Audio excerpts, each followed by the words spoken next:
Baik, terima kasih atas waktu dan kesempatannya. Di sini saya akan menjelaskan mengenai konsep biaya kualitas.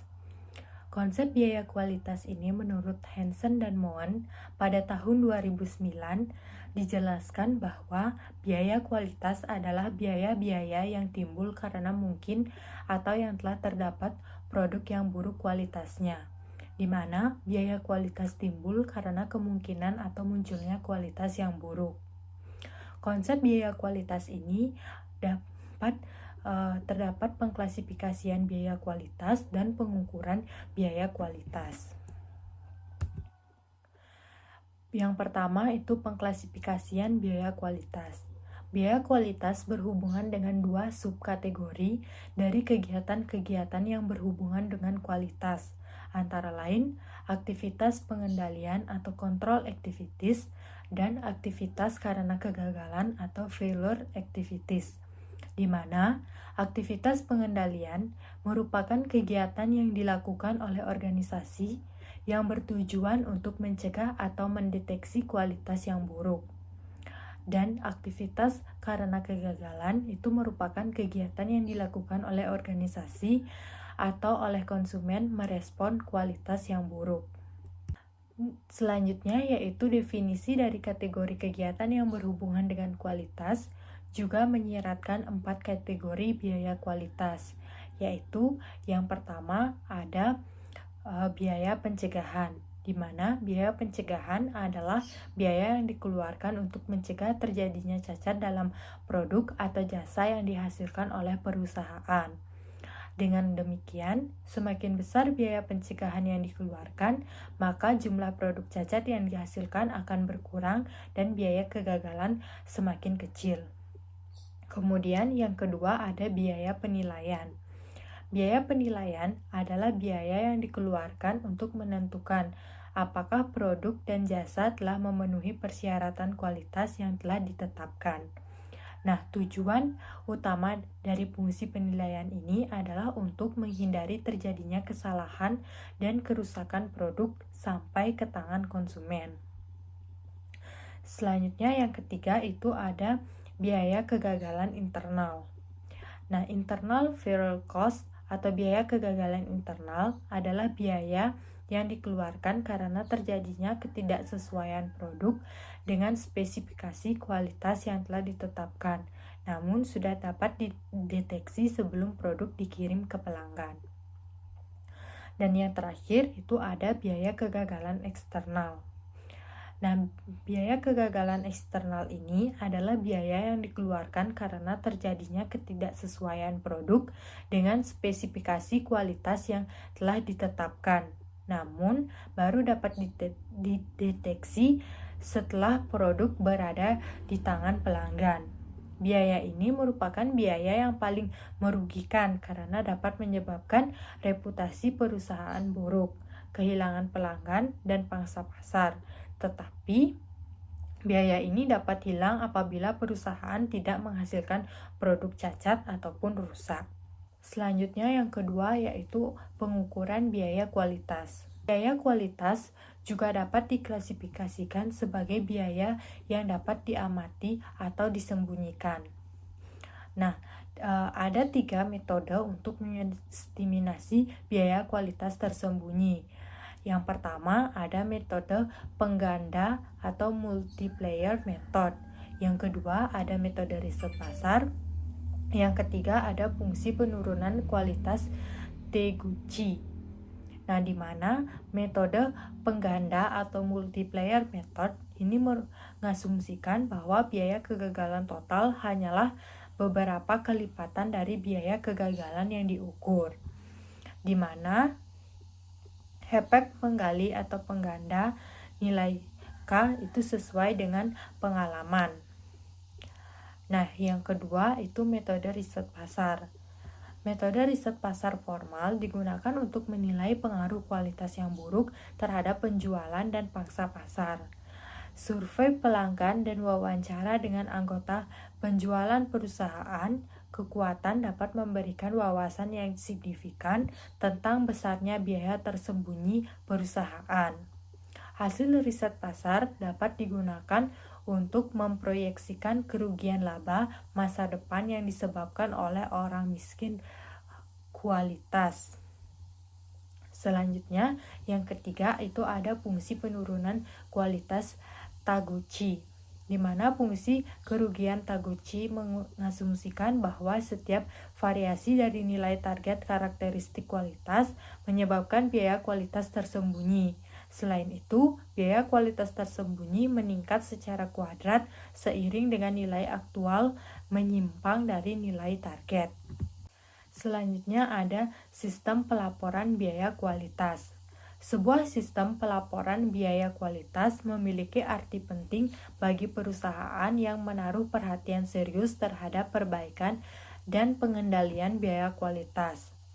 Langkah pertama dan paling sederhana dalam menciptakan sistem semacam itu adalah menilai biaya kualitas aktual saat ini, di mana pencatatan biaya kualitas aktual secara terperinci berdasarkan kategorinya dapat memberikan dua masukan pandangan penting.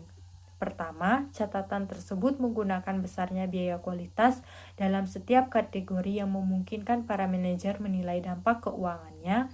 Dan kedua, catatan tersebut menunjukkan distribusi biaya kualitas menurut kategori yang memungkinkan para manajer menilai kepentingan relatif dari setiap kategori. Sistem pelaporan biaya kualitas ini dimulai dari laporan biaya kualitas, fungsi biaya kualitas, sifat dinamis biaya kualitas, manajemen berbasis kegiatan dan biaya kualitas optimal, dan analisis tren. Yang pertama ada laporan biaya kualitas. Seperti yang terlihat pada tabel, mengacu pada prinsip yang berlaku, umum biaya kualitas sebaiknya kurang dari 25%, di mana perusahaan tersebut memiliki kesempatan yang baik untuk meningkatkan laba dengan mengurangi biaya kualitasnya. Kemudian, para manajer tentu memiliki tanggung jawab dalam menilai tingkat kualitas optimal dan menetapkan jumlah relatif yang seharusnya dikeluarkan untuk setiap kategori. Selanjutnya yang kedua itu fungsi biaya kualitas. Fungsi biaya kualitas ini dibedakan menjadi dua sudut pandang, yaitu yang pertama ada pandangan kualitas yang dapat diterima dan pandangan cacat atau nol. Pandangan kualitas yang dapat diterima merupakan pandangan kualitas yang dapat diterima mengasumsikan terdapat perbandingan terbalik antara biaya pengendalian dengan biaya kegagalan.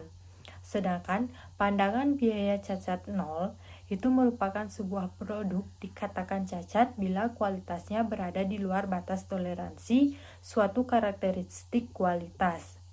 Menurut pandangan ini, biaya kegagalan timbul hanya jika produk tidak sesuai dengan spesifikasi dan terdapat perbandingan terbalik optimal antara biaya kegagalan dan pengendalian. Selanjutnya ada sifat dinamis biaya kualitas.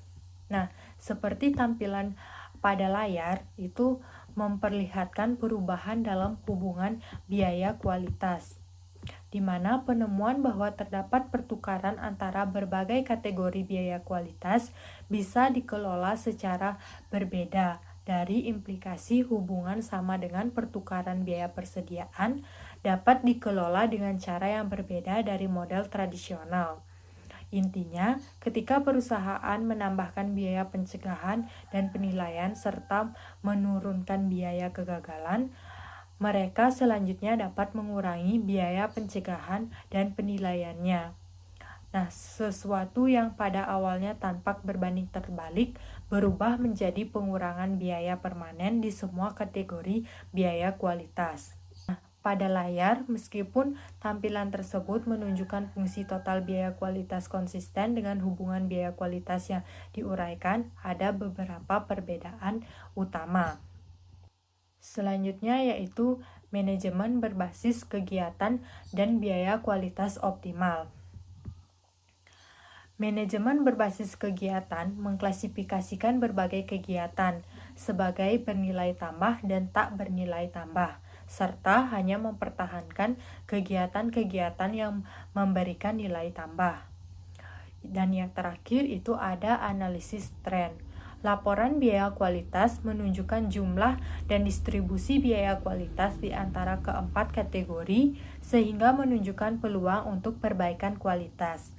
Setelah ukuran-ukuran peningkatan kualitas ditentukan, hal penting yang harus dilakukan perusahaan adalah menentukan apakah biaya kualitas telah berkurang sebagaimana yang direncanakan. Laporan biaya kualitas tidak akan memperlihatkan apakah perbaikan telah terjadi atau tidak. Akan tetapi berguna bagi perusahaan untuk mendapatkan gambaran mengenai bagaimana keberhasilan program perbaikan kualitas dari sejak diterapkannya analisis tren. Nah, materi selanjutnya yaitu konsep produktivitas, di mana teknologi sering menyebabkan peningkatan produktivitas tenaga kerja. Laptop misalnya memungkinkan bekerja untuk memecahkan masalah di tempat dan mengurangi jumlah waktu produksi yang hilang. Memproduksi lebih banyak dengan orang yang sama, input yang lebih sedikit, seringkali menjanjikan peningkatan profitabilitas yang signifikan. Nah, perbaikan terus-menerus menyiratkan bahwa efisiensi meningkatkan dari waktu ke waktu. Padahal untuk menjadi kompetitif, organisasi harus meningkatkan efisiensi. Nah, dari kasus tersebut, perusahaan dapat menciptakan keunggulan kompetitif dengan menggunakan input yang lebih sedikit untuk menghasilkan output tertentu atau dengan memproduksi lebih banyak keluaran untuk sekumpulan masukan tertentu. Seorang manajemen perlu menilai potensi dan efektivitas aktual dari keputusan yang diarahkan untuk meningkatkan efisiensi. Produktivitas dapat dikatakan meningkat apabila yang pertama, produktivitas naik apabila input turun, output tetap. Yang kedua, produktivitas naik apabila input turun, output naik. Yang ketiga, produktivitas naik apabila input tetap, output naik. Dan yang keempat, produktivitas naik apabila input naik, output naik, tetapi jumlah kenaikan output lebih besar daripada kenaikan input. Dan yang terakhir itu ada produktivitas naik apabila input turun, output turun, tetapi jumlah penurunan input lebih kecil daripada turunnya output. Prinsip dalam manajemen produktivitas adalah efektif dalam mencapai tujuan dan efisien dalam menggunakan sumber daya. Unsur-unsur yang terdapat dalam produktivitas itu adalah yang pertama efisiensi, yang kedua kualitas, dan yang terakhir ada efektivitas. Efisiensi di sini dimaksud sebagai output atau input merupakan ukuran efisiensi pemakaian sumber daya atau input. Efisiensi merupakan suatu ukuran dalam membandingkan penggunaan masukan input yang direncanakan dengan penggunaan masukan yang sebenarnya terlaksana. Pengertian efisiensi berorientasi kepada masukan. Nah, yang kedua ada kualitas. Secara umum, kualitas adalah ukuran yang menyatakan seberapa jauh pemenuhan persyaratan, spesifikasi, dan harapan konsumen. Kualitas sendiri merupakan salah satu ukuran produktivitas. Meskipun kualitas sulit diukur secara matematis melalui rasio output ataupun input, namun jelas bahwa kualitas input dan kualitas proses akan meningkatkan kualitas output. Nah, yang terakhir ada efektivitas. Efektivitas ini merupakan suatu ukuran yang memberikan gambaran seberapa jauh target yang dapat tercapai baik secara kuantitas maupun waktu. Makin besar persentase target tercapai, makin tinggi tingkat efektivitasnya. Baik, sekian materi yang dapat saya sampaikan. Untuk materi selanjutnya akan dilanjutkan oleh rekan saya. Terima kasih. Baik, untuk materi selanjutnya adalah sistem pelaporan produktivitas. Yang pertama, pengukuran produktivitas terkait laba. Menilai pengaruh perubahan produktivitas terkait laba saat ini adalah salah satu cara untuk menilai perubahan produktivitas. Sebagian dari perubahan laba itu disebabkan oleh perubahan produktivitas. Mengukur jumlah perubahan laba yang disebabkan oleh perubahan produktivitas didefinisikan sebagai pengukuran produktivitas terkait laba. Jadi menghubungkan perubahan produktivitas dengan laba dijelaskan dengan aturan kaitan laba, yaitu periode saat ini, hitung biaya input yang akan digunakan, jika tidak ada perubahan produktivitas, dan bandingkan biaya ini dengan biaya input yang sebenarnya digunakan. Yang kedua adalah komponen pemulihan harga. Jadi menghitung jumlah perubahan laba dari periode dasar ke periode berjalan yang disebabkan oleh perubahan produktivitas umumnya, ini tidak akan sama dengan total perubahan laba antara dua periode. Selisih antara perubahan laba total dan perubahan produktivitas terkait laba disebut komponen pemulihan harga. Jadi untuk rumusnya adalah pemulihan harga sama dengan perubahan laba dikurangi perubahan produktivitas terkait. Yang ketiga adalah mengukur perubahan aktivitas dan efisiensi proses. Mengukur nilai perubahan efisiensi produktif dapat dilakukan dengan menganalisis perubahan dalam hubungan input dan output dari waktu ke waktu. Meskipun analisis dilakukan untuk produk yang diproduksi dan dijual, konsep yang sama dapat diterapkan pada semua jenis output. Kegiatan misalnya mengkonsumsi input seperti tenaga kerja, bahan, dan energi, dan mereka menghasilkan output seperti jam inspeksi atau jumlah setup. Jadi dengan demikian, dimungkinkan untuk mengukur perubahan efisiensi produktif kegiatan. Bagian dari mengukur perubahan aktivitas dan efisiensi proses itu ada 3, yaitu yang pertama analisis produktivitas aktivitas. Jadi suatu aktivitas dapat dilihat sebagai entitas yang mengubah input menjadi output. Input adalah sumber daya yang dikonsumsi oleh suatu aktivitas. Pada dasarnya sumber daya adalah input atau faktor produksi yang digunakan oleh suatu kegiatan untuk menciptakan outputnya. Input atau sumber daya ini identik dalam konsep dengan faktor-faktor yang digunakan untuk menghasilkan produk seperti bahan tenaga kerja, modal, energi, dan lain-lainnya.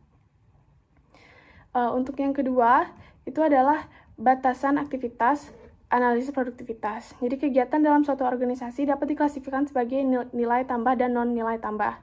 Aktivitas nilai tambah yang dilakukan secara tidak efisien menyebabkan biaya yang tidak bernilai tambah dan dapat ditingkatkan. Jadi dengan demikian, analisis produktivitas aktivitas dapat menjadi alat yang berguna untuk memprediksi dan memantau peningkatan efisiensi untuk kategori aktivitas yang bernilai tambah. Aktivitas yang tidak memiliki nilai tambah adalah aktivitas yang tidak perlu dan perusahaan harus berusaha untuk menghilangkan aktivitas ini. Bagian yang ketiga adalah kualitas dan produktivitas. Jadi peningkatan kualitas dapat meningkatkan produktivitas dan sebaliknya. Misalnya, jika pengerjaan ulang dikurangi dengan memproduksi lebih sedikit unit yang cacat, lebih sedikit tenaga kerja, dan lebih sedikit bahan yang digunakan untuk menghasilkan output yang sama. Jadi, mengurangi jumlah unit yang rusak, meningkatkan kualitas, mengurangi jumlah input yang digunakan, meningkatkan produktivitas. Untuk bagian selanjutnya adalah simpulan produktivitas. Jadi, produktivitas berkaitan dengan seberapa efisien input digunakan untuk menghasilkan output. Ukuran produktivitas sebagian mengevaluasi penggunaan input tunggal yang efisien. Ukuran total produktivitas menilai efisiensi untuk semua input. Efek produktivitas terkait laba dihitung dengan menggunakan aturan keterkaitan. Jadi pada dasarnya efek keuntungan dihitung dengan mengambil perbedaan antara biaya input yang akan digunakan tanpa perubahan produktivitas dan biaya input aktual yang digunakan, karena kemungkinan pertukaran input penting untuk menilai perubahan produktivitas. Untuk materi selanjutnya adalah konsep lingkungan dan biaya lingkungan. Jadi, mengukur biaya lingkungan itu kinerja lingkungan dapat berpengaruh signifikan terhadap posisi keuangan perusahaan. Hal ini juga menunjukkan perlunya informasi biaya lingkungan yang memadai. Jadi, pada kenyataannya, bagi banyak organisasi, pengelolaan biaya lingkungan menjadi prioritas utama dan minat yang intens. Bagian-bagiannya adalah manfaat ekoefisiensi. Jadi, ekoefisiensi itu mempertahankan bahwa organisasi dapat memproduksi barang dan jasa yang lebih bermanfaat sambil mengurangi dampak negatif lingkungan, konsumsi sumber daya, dan biaya secara simultan. Konsep ini mengandung 3 pesan penting. Pertama, perbaikan kinerja ekologi dan ekonomi dapat dan sudah seharusnya saling melengkapi. Yang kedua, perbaikan kinerja lingkungan seharusnya tidak lagi dipandang hanya sebagai amal dan dharma, tetapi juga sebagai persaingan atau competitiveness. Yang ketiga, ekoefisiensi adalah suatu pelengkap dan pendukung pengembangan yang berkesinambungan atau sustainable development. Pengembangan yang berkesinambungan didefinisikan sebagai pengembangan yang memenuhi kebutuhan saat ini tanpa mengurangi kemampuan generasi masa depan untuk memenuhi kebutuhan mereka sendiri. Yang kedua itu adalah model biaya kualitas lingkungan. Jadi sebelum informasi biaya lingkungan dapat disediakan bagi manajemen, biaya-biaya lingkungan harus didefinisikan. Pendekatan yang menarik adalah mengadopsi definisi yang konsisten dengan model kualitas lingkungan total. Dalam model kualitas lingkungan total, keadaan yang ideal adalah tidak ada kerusakan lingkungan. Kerusakan didefinisikan sebagai degradasi langsung dari lingkungan, seperti emisi residu benda padat, cair, atau gas ke dalam lingkungan. Degradasi tidak langsung seperti penggunaan bahan baku dan energi yang tidak perlu. Biaya lingkungan dapat disebut biaya kualitas lingkungan atau environmental quality cost. Sama halnya dengan biaya kualitas. Biaya lingkungan adalah biaya yang terjadi karena kualitas lingkungan yang buruk atau kualitas lingkungan yang buruk mungkin terjadi. Dengan definisi ini, biaya lingkungan dapat diklasifikasikan menjadi 4 kategori. Yang pertama itu biaya pencegahan lingkungan. Biaya pencegahan lingkungan adalah biaya-biaya yang aktivitas yang dilakukan untuk mencegah diproduksinya limbah dan atau sampah yang dapat merusak lingkungan. Yang kedua, biaya deteksi lingkungan. Jadi, biaya deteksi lingkungan itu adalah biaya-biaya yang aktivitas yang dilakukan untuk menentukan bahwa produk, proses, dan aktivitas lain di perusahaan telah memenuhi standar lingkungan yang berlaku atau tidak. Yang ketiga itu biaya kegagalan internal lingkungan. Jadi, biaya kegagalan internal lingkungan adalah biaya-biaya yang aktivitas yang dilakukan karena diproduksinya limbah dan sampah, tetapi tidak dibuang ke lingkungan luar. Jadi, biaya kegagalan internal terjadi untuk menghilangkan dan mengolah limbah dan sampah ketika diproduksi. Yang terakhir adalah biaya kegagalan eksternal lingkungan. Jadi, biaya kegagalan eksternal lingkungan itu adalah biaya-biaya untuk aktivitas yang dilakukan setelah melepas limbah atau sampah ke dalam lingkungan. Biaya kegagalan eksternal dapat dibagi lagi menjadi kategori yang direalisasi dan tidak direalisasi. Biaya kegagalan eksternal yang direalisasi atau realized external failure cost adalah biaya yang dialami dan dibayar oleh perusahaan atau disebut biaya private. Kalau biaya kegagalan eksternal yang tidak direalisasi atau unrealized external failure cost atau biaya sosial disebabkan oleh perusahaan tetapi dialami dan dibayar oleh pihak-pihak di luar perusahaan. Baik, sekian materi dari saya. Selanjutnya akan dilanjutkan oleh rekan saya. Terima kasih. Baik, terima kasih atas kesempatannya. Saya akan melanjutkan presentasi. Di sini saya akan mempresentasikan materi mengenai sistem pelaporan biaya lingkungan. Yang pertama itu laporan biaya lingkungan. Laporan biaya lingkungan sangat penting jika sebuah organisasi serius dalam meningkatkan kinerja lingkungannya dan mengendalikan biaya lingkungan. Langkah pertama yang baik adalah laporan yang merinci biaya lingkungan berdasarkan kategori. Pelaporan biaya lingkungan menurut kategori menggunakan dua hasil penting, yaitu yang pertama dampak biaya lingkungan pada profitabilitas perusahaan, yang kedua jumlah relatif yang dikeluarkan dalam setiap kategori. Berikut merupakan contoh sederhana dari laporan biaya lingkungan suatu perusahaan. Pada tabel atau gambar laporan berikut terlihat bahwa pentingnya biaya lingkungan dengan menyatakan sebagian persentase dari total biaya operasi. Dalam laporan ini, biaya lingkungan adalah 1,5% dari total biaya operasi. Dari sudut pandang praktisi, biaya lingkungan akan mendapatkan perhatian manajerial hanya jika jumlahnya signifikan. Laporan biaya juga menyediakan informasi yang berhubungan dengan distribusi relatif dan biaya lingkungan. Dari total biaya lingkungan, hanya 20% yang berasal dari kategori pencegahan dan deteksi. Jadi, 80% dari biaya lingkungan adalah biaya kegagalan, yaitu biaya yang terjadi karena kinerja lingkungan yang buruk. Baik, selanjutnya yaitu mengurangi biaya lingkungan. Model pengurangan biaya lingkungan mungkin akan berlaku serupa dengan model biaya kualitas total. Biaya lingkungan terendah yang diperoleh pada titik kerusakan 0 mungkin sama seperti titik cacat 0 pada model biaya kualitas total. Sudut pandang itu tentu sejalan dengan pemahaman ekoefisiensi. Ide yang mendasari pandangan kerusakan 0 atau zero damage point adalah mencegah lebih murah daripada mengobati. Di Philips Petroleum, konsep ini disebut peraturan 1/10/100. Peraturan ini menyatakan jika suatu masalah diselesaikan di area kerjanya sendiri, maka biayanya hanyalah $1. Jika masalah diselesaikan di luar daerah asalnya, tetapi masih di dalam perusahaan, maka biayanya sebesar $10. Jika masalah diselesaikan di luar perusahaan, maka biayanya sebesar $100.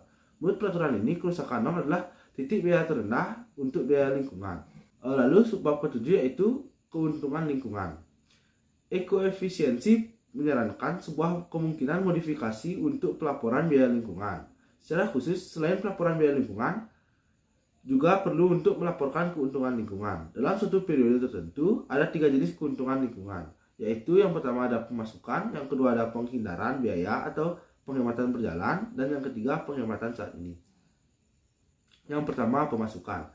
Pemasukan mengacu pada pendapatan yang mengalir ke organisasi karena adanya tindakan lingkungan seperti mendaur ulang kertas, menemukan aplikasi baru untuk limbah yang tidak berbahaya, misalnya seperti menggunakan sisa kayu untuk membuat poin catur dan papan mainan, dan meningkatkan penjualan karena citra lingkungan. Lalu yang kedua itu penghindaran biaya atau penghematan berjalan. Hal ini mengacu pada penghematan berjalan yang dihasilkan di tahun-tahun sebelumnya. Lalu yang ketiga ada penghematan saat ini. Penghematan saat ini mengacu dengan membandingkan keuntungan lingkungan yang diperoleh dengan biaya lingkungan yang terjadi dalam periode tertentu. Dapat disusun suatu laporan keuangan lingkungan. Manajer dapat menggunakan laporan tersebut untuk menilai kemajuan atau keuntungan yang dihasilkan dan potensi kemajuan atau biaya lingkungan. Laporan keuangan lingkungan dapat juga menjadi bagian dari laporan kemajuan lingkungan yang disediakan bagi pihak pemegang saham seperti setiap tahunnya. Berikut merupakan contoh gambar dari laporan keuangan lingkungan. Pada laporan tersebut menunjukkan bahwa pengurangan biaya yang ditunjukkan adalah jumlah penghematan saat ini ditambah dengan penghindaran biaya lingkungan karena tindakan lingkungan pada periode sebelumnya. Keuntungan yang dilaporkan menunjukkan kemajuan baik, tetapi biayanya masih hampir 3 kali lebih besar daripada keuntungannya. Hal tersebut menunjukkan perbaikan lebih lanjut masih sangat dibutuhkan. Baik, selanjutnya saya akan mempresentasikan mengenai contoh kasus yang kita ambil. Itu pada akhir tahun 2008, MRC Manufacturing mulai berfokus pada biaya-biaya kualitas. Sebagai langkah awal, perusahaan mengidentifikasikan biaya-biaya berikut pada catatan akuntansi mereka, seperti biaya yang berkaitan dengan kualitas. Untuk biaya tersebut dapat dilihat pada layar yang ada di belakang saya. Soalnya itu diminta susunan laporan biaya kualitas menurut kategori biaya kualitas. Nomor 2, hitunglah persentase distribusi relatif untuk setiap kategori biaya kualitas. Lalu berilah komentar Anda atas distribusi tersebut. Lalu soal nomor 3 itu dengan menggunakan fungsi kerugian kualitas Taguchi, rugi rata-rata per unit dihitung sebesar $5. Berapakah biaya tersembunyi dari kegagalan eksternal? Bagaimana biaya ini mempengaruhi distribusi relatif? Apakah pengaruh informasi biaya tersembunyi terdapat program peningkatan kualitas? Pembahasan dari kasus sebelumnya. Baik, untuk pembahasannya yaitu sebagai berikut. Yang pertama yaitu membuat laporan biaya kualitas. Baik, laporan biaya kualitas untuk MRC Manufacturing yaitu terdiri dari biaya pencegahan, yaitu biaya pelatihan ditambah dengan evaluasi pemasok. Itu sebesar 36.000 ditambah 9.000, sehingga biaya pencegahannya sebesar 45.000. 45.000 ini merupakan 1,5% dari penjualan. Lalu yang kedua yaitu biaya penilaian. Biaya penilaian terdiri dari penjumlahan biaya tenaga kerja penguji ditambah tenaga kerja pemeriksa, yaitu 90.000 ditambah 75.000, sehingga total biaya penilaian yaitu sebesar 165.000. Di mana 165.000 ini merupakan 5,5% dari penjualan. Lalu untuk biaya kegagalan internal yaitu sisa bahan baku ditambah dengan pengerjaan ulang, yaitu 90.000 ditambah 120.000, sehingga total biaya kegagalan internal yaitu $210.000 dengan persentase 7% dari penjualan.